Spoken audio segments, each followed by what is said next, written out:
The people who are most likely to watch a video like this are also the people most likely to think, this will never happen to me. And that thought, as history has proven over and over again, is the single most lethal belief a person can hold. Because in Warsaw in 1939, in Sarajevo in 1991, in Kyiv in 2022, and in dozens of other cities across the last century, the residents woke up thinking exactly that sentence. And by that morning, everything was already different from the day before. This video was not made to tell you it will happen to you. It was made to make you ask whether you know what to do if it does, and let me be direct. The vast majority of people watching this right now do not. Because when war reaches a city, what most people do is not panic, it is freeze. They do not run into the street. They stare at a screen. They do not make a plan. They try to call someone and then spend the next 10 minutes wondering why nobody is picking up. The purpose of this video is to pull you out of that freeze window and give you a clear, sequenced, and executable protocol for how to spend the first 60 minutes,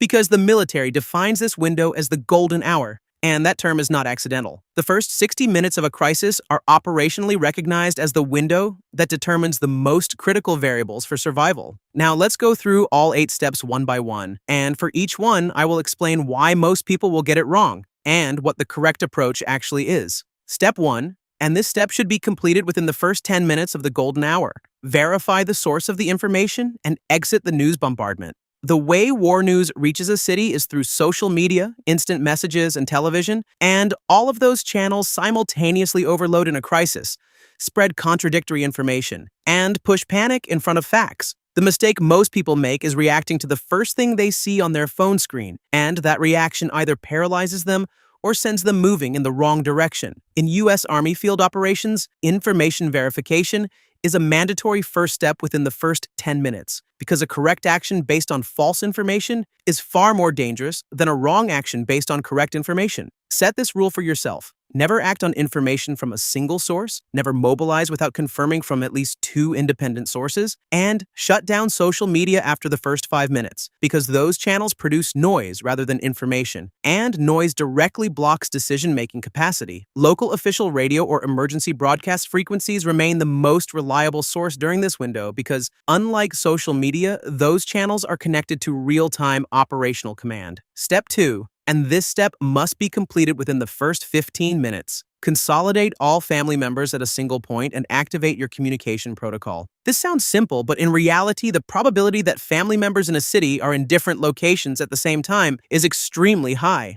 One at work, one at school, one at a shopping center. And that dispersal becomes the single most critical breaking point in a crisis. Because when the grid goes down, the cell network becomes practically unusable within hours, and coordination collapses entirely. In Navy SEAL field operations, the rally point must be designated before a crisis begins, and civilian life must meet the same standard. Your primary in-city rally point, your secondary out-of-city rally point, and the meeting time at both locations must already be shared in writing with every member of your family before anything happens. Because making those decisions after a crisis has started is only slightly better than not making them at all. Step 3, and this step must be initiated within the first 20 minutes.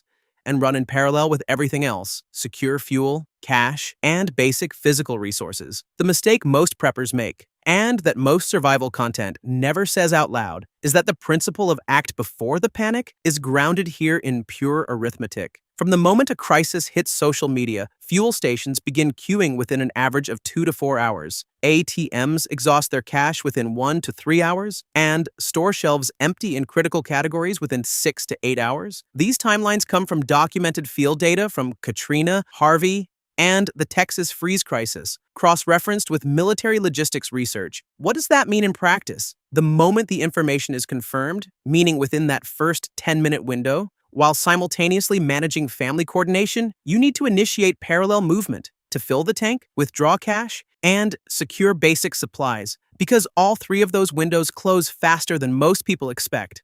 From an operational security standpoint, your vehicle's tank should always be kept above half. You should have an approved fuel storage container at home, and a minimum of $200 in physical cash should be accessible at all times, because digital payment systems become non-functional within hours of a grid collapse.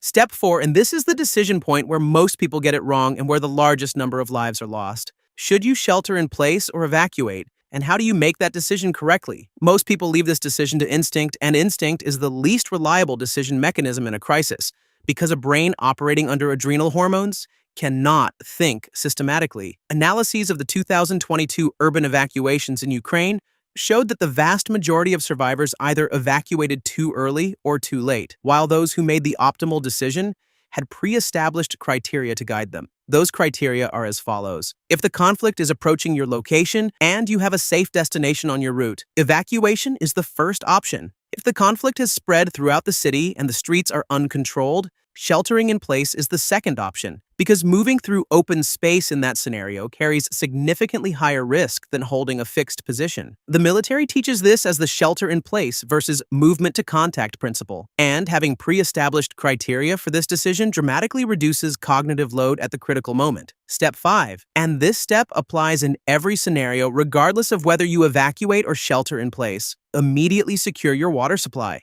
Most people dismiss this point because they say water comes up in every video, and that is exactly why it keeps coming up. Everyone knows it matters, and almost nobody acts on it in advance. The U.S. Army lists water as the first resource priority in the field because without it, a person loses operational capacity within 3 days, and in a tactical environment that is catastrophic. In an urban conflict scenario, the water network can stop functioning within hours due to bombardment or infrastructure damage, and from that point forward, access to running water may simply not be possible. The correct protocol is this. Immediately fill every large container, tub, barrel, and reservoir in the building, including bathtubs, because this single action provides hundreds of liters of drinking water reserve in minutes. A water filtration system and purification tablets complete this step because if you are eventually forced to source water from damaged or contaminated supplies, those tools become the difference between safe water and waterborne illness. In the siege narratives of the 1800s, this technique was known as cistern filling, and in the early days of the Sarajevo siege, the testimonies of survivors repeatedly documented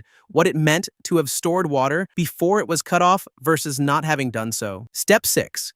Evaluate the security perimeter of your shelter and apply your window and door reinforcement protocol. Most people hearing this step immediately dismiss it as a Hollywood scenario, and that dismissal is precisely why no preparation gets made. In urban conflict conditions, the vast majority of what will kill you is not direct fire. It is shrapnel, broken glass, and injuries from structural damage. And this is documented repeatedly in World War II urban warfare statistics, in the Sarajevo data, and in modern urban conflict research. Window reinforcement is therefore an operational priority. Thick plastic sheeting and duct tape, available from any hardware store, dramatically reduce the glass fragmentation effect of a window impact. Relocating your living space to interior walls using bookshelves and furniture as fill material minimizes the shrapnel and broken glass risk from the outside. And a basement level or interior corridor, and being the areas furthest from exterior walls, should be designated as the primary shelter point. The total cost of this preparation is close to zero because it consists entirely of repositioning materials already inside the building. But the protection it provides is far more meaningful than spending $500 on a tactical vest.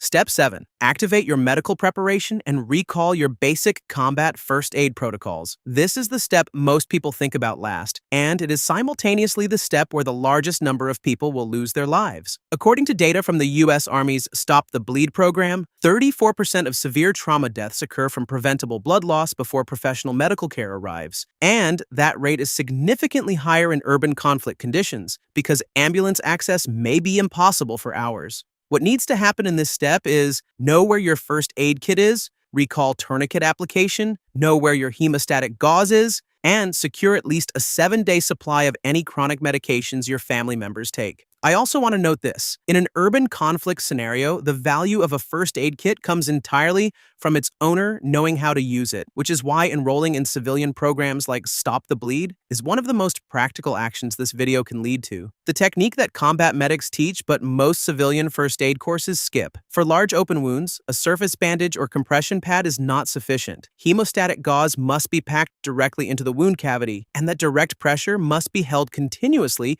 until professional care arrives, because a surface dressing over a deep bleeder accomplishes almost nothing. Step 8, and the final step, which is the psychological closing of the golden hour. Organize the group, assign roles, and activate the protocol for transitioning from panic to decision-making. This step might look like a leadership seminar from the outside, but it is actually a direct operational requirement rooted in the neurobiology of survival. A group of people does not self-organize in a crisis. Groups organize through assigned roles and clear task definitions. And this is one of the foundational teachings of Army Field Command. The practical application is this. Within the first 15 minutes, determine who in your group is responsible for water, who handles communication, who manages medical, and who maintains security observation, and make sure every individual knows their role with clarity. A group with task assignments is far more resistant to a panic wave, because when every individual has a role, an abstract threat converts into a concrete task, and that conversion channels the adrenaline response into a manageable activity rather than a paralyzing one. In Navy SEAL field operations, this is called task ownership, and this single principle is the primary reason small teams maintain function under extreme pressure. Now, when you look at all 8 steps together, here is what the timeline looks like. Minutes 1 through 10 are information verification and decision clarity. Minutes 10 through 15 are family coordination and rally point activation. Minutes 15 through 30 are fuel, cash, and resource security running in parallel. By minute 30, the shelter or evacuate decision is made. By minute 40, water security and storage is complete. By minute 50, the shelter interior reinforcement is in place. Minutes 50 through 60 are medical preparation.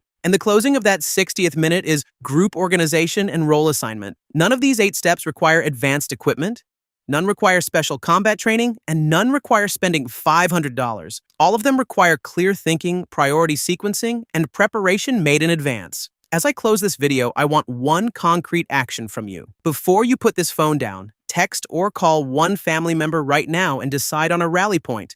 Just that, one address, one time, and an answer to the question, what do we do if the phones are down? The most valuable preparedness action you can take this week is not buying hundreds of dollars of gear. It is having that conversation because the most expensive equipment in the world is useless without coordination. At MrBuddy, we believe that survival is the product of knowledge. Knowledge is the product of time, and time is the product of preparation. One small step taken today determines whether you are 10 steps ahead tomorrow.